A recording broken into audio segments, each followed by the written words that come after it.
وہ ایسی ذات ہے، وہ ایسی ذات ہے، وہ ایسی ذات جس کا ذاتی نام کیا ہے؟ اللہ۔ اب یہ اس میں جلالت ہے، اور اس میں جلالت کا مطلب یہ ہے، اس عظیم نام کا مطلب یہ ہے کہ ساری کائنات پر جلال، روب، دبدبہ، قبضہ قدرت سارے کا سارا کس کا ہے؟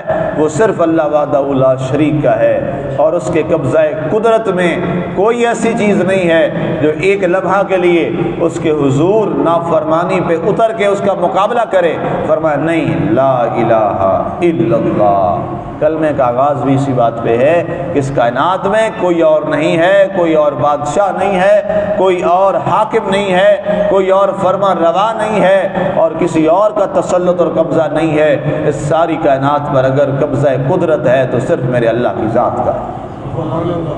یہ ہے یسبح للہ، ہر چیز تسبیح اللہ کی کر رہی ہے۔ ما فی السماوات و ما فی الارض، جو کچھ آسمانوں میں اور جو کچھ زمین میں ہے۔ الملک القدوس، فرمایا ایسا وہ بادشاہ ہے جو بڑا ہی مقدس ہے۔ تقدس، جتنی کائنات میں پاکیزگیاں ہیں ساری پاکیزگیاں اللہ کی ذات کے لیے، جتنی طہارتیں ہیں وہ ساری کس کے لیے ہیں؟ اللہ کی ذات کے لیے ہیں، اور اسی لیے اس کے لیے پڑھا جاتا ہے سبحان اللہ۔ یہ لفظ پڑھا جاتا ہے، بڑا خوبصورت لفظ ہے، بڑا پیارا لفظ ہے، سبحان اللہ۔ اے اللہ تیری ذات بڑی پاک ہے، اے اللہ تیری ذات بڑی پاک ہے۔ یہ اس کی اصل روح سمجھنی چاہیے۔ سارے لگے جی سبحان اللہ کو، سبحان اللہ کو، نہ کہنے والے کو پتہ، نہ کہنے کلوانے والے کو پتہ۔ اصل اس کا مقصد کیا ہے؟ اصل مقصد یہ ہے، یہ جب بھی آپ پڑھیں تو ذہن میں یہ بات آئے کہ میرے مالک کی جو ذات ہے، آپ نے کوئی اچھی بات سنی، کوئی بات آپ کو پسند آئی، وہ بہت اچھی بات ہے، آپ نے اس کے آگے سبحان اللہ اس لیے کہا کہ یہ بات بہت اچھی ہے، لیکن سب سے زیادہ پاک کس کی ذات ہے؟ اللہ کی ذات۔ تو یہ ہے کیا؟ سبحان اللہ، ما احسنا ما اجملا۔ کیا ہی حسین و جمیل یہ بات ہے، کیا اجمل ہے، لیکن سب سے اعلیٰ کون ہے؟ سبحان اللہ، اللہ کی ذات سب سے اعلیٰ ہے، سب سے زیادہ وہ پاکیزہ ہے۔ ساری طہارتیں اور ساری پاکیزگیاں کس کے لیے ہیں؟ اللہ کی ذات کے لیے۔ سبحان اللہ، اللہ پاک ہے ہر عیب سے، ہر کمی سے، ہر نقص سے، وہ مالک اتنا اکمل ہے۔ آگے فرمایا العزیز، وہ غالب ہے سارے فیصلوں پر۔ اللہ کا فیصلہ کبھی تبدیل نہیں ہوتا۔ لا تبدیل لکلمات اللہ، اللہ کے کلمات میں تبدیلی نہیں ہوتی، وہ جو چاہتا ہے فیصلہ کرتا ہے۔ اس کائنات میں صرف ایک اللہ کی ذات وحدہ لا شریک ہے، جس کا جو فیصلہ ہے وہ برحق ہے، اور وہ جو فیصلہ کرتا ہے وہ درست کرتا ہے۔ ایک بزرگ کے بارے میں، وہ حضرت امام حسن بصری رحمۃ اللہ تعالیٰ علیہ کے بارے میں بھی یہ آتا ہے، اور حضرت بایزید بسطامی رحمۃ اللہ تعالیٰ علیہ کے بارے میں، ان کے پاس ایک ان کا معتقد آیا اور آ کے سوال کیا کہ حضرت مجھے کوئی نصیحت فرمائیں جو میری زندگی کے لیے مجھے کافی ہو جائے۔ انہوں نے فرمایا کہ کبھی خدا نہ بننا اور نہ خدا کا رسول بننا۔ کہ استغفر اللہ، کوئی یہ بندہ تو سوچ ہی نہیں سکتا کہ میں خدا بنوں یا خدا کا رسول بنوں۔ ان کا نہیں، لوگ بننے کی بہت کوشش کرتے ہیں۔ ان کا کیا مطلب جی، سمجھا دیجیے۔ آپ نے فرمایا لوگ کہتے ہیں جو میں کہہ رہا ہوں یہ ٹھیک ہے، یہ درست ہے۔ ان کا یہ صرف اللہ کی ذات ہے، اللہ کی ذات ہی۔ فرمایا دوسری بات، یہ کبھی مت فیصلہ کرنا کہ جو جس پہ میں کھڑا ہوں وہی ٹھیک ہے۔ فرمایا یہ بھی صرف اللہ کی صفت ہے، اس لیے کہ اللہ جو کہتا ہے وہی ٹھیک ہوتا ہے، اللہ جو فرماتا ہے وہی درست ہوتا ہے، اس کے علاوہ ہر جگہ پہ خطا کی گنجائش ہے۔ اور دوسری بات فرمایا اللہ کا رسول صلی اللہ علیہ وسلم ہی ایسا ہے جو اللہ کی وحی سے بات کرتا ہے، اور جو وحی سے بات ہوتی ہے وہ ہمیشہ حق ہوتی ہے۔ فرمایا یہ بھی کبھی مت سوچنا کیونکہ تمہارے اوپر اللہ کی وحی نہیں آتی۔ اللہ کے رسول صلی اللہ علیہ وسلم آخری نبی تھے، ان کے بعد قیامت تک کے لیے وحی کا سلسلہ بند ہو گیا۔ اس لیے فرمایا اللہ سے ہمیشہ یہ دعا مانگو کہ اے میرے مالک مجھے ہمیشہ جو کہلوا وہ راست کہلوا، اور مجھے صراط مستقیم پہ ہی قائم فرما۔ آگے فرمایا گیا العزیز سب پہ غالب، اس کا فیصلہ، الحکیم وہ بڑا حکمتوں والا ہے، اس کی ہر بات میں حکمت ہے۔ کسی کو بیمار کرتا ہے اس میں اس کی حکمت ہے، کسی کو صحت دیتا ہے اس میں اس کی حکمت ہے، کسی کو غربت دیتا ہے اس میں اس کی حکمت ہے، کسی کو مال و زر دیتا ہے اس میں اس کی حکمت ہے، کسی کے لیے وہ کیا فیصلہ کرتا ہے، کسی کو صاحب اولاد کرتا ہے اس میں اس کی حکمت ہے، کسی کو صاحب اولاد نہیں کرتا اس میں اس کی حکمت ہے۔ گویا اس کائنات میں جو کچھ بھی ہو رہا ہے وہ اللہ کی حکمت سے ہو رہا ہے، اور جو ہو رہا ہے درست ہو رہا ہے۔ یہ بھی عقیدہ رکھیں، جو ہو رہا ہے درست ہو رہا ہے، اللہ کا جو بھی فیصلہ ہے وہ برحق ہے۔ اللہ جو فیصلہ فرماتا ہے یہ اس کی حکمت ہے، یہ اس کی حکمت ہے۔ میں ایک مثال کے طور پر عرض کروں، صلح حدیبیہ جب ہوا نا جی، میں نے اس پر پہلے کوئی 3 ہفتے پہلے درس میں اس پہ تفصیلی ہو چکا ہے پچھلی سورہ مبارکہ میں۔ صلح حدیبیہ جب ہوئی تو یہ ٹوٹل کا ٹوٹل جو وہاں پہ جتنے بھی منٹس طے کیے گئے، وہاں پہ جو شرائط لکھی گئی، اس وقت وہ ساری کی ساری مسلمانوں کے خلاف تھی۔ اگر آپ وہ شرائط پڑھ لیں نا، میں نے ساری وہ بیان کی تھی، وقت نہیں ہے، وہ ساری کی ساری شرائط مسلمانوں کے بظاہر خلاف تھی، اور حضرت عمر نے عرض بھی کر دیا تھا یا رسول اللہ صلی اللہ علیہ وسلم یہ تو ساری ہمارے ہی خلاف لکھی ہیں، کافروں کے لیے تو کچھ بھی نہیں ہے اس میں۔ صلح حدیبیہ میں اللہ کے رسول صلی اللہ علیہ وسلم نے فرمایا اے عمر اللہ کی حکمتوں کا انتظار کرو، اور صلح حدیبیہ کا اتنا فائدہ ہوا کہ اس کے نتیجے میں اللہ تعالیٰ نے مسلمانوں کو فتح مکہ 8 ہجری میں عطا فرما دی۔ اور اس کے بعد حضرت عمر کہتے ہیں کہ حضور صلی اللہ علیہ وسلم کے قدموں میں گرے اور اللہ سے معافی بھی چاہیے، اللہ کے رسول سے بھی معافی چاہیے، اور عرض کیا یا اللہ مجھے معاف فرما، تو واقعی بڑا حکیم ہے اور تیرا رسول بھی تیری حکمتوں کو جانتا ہے۔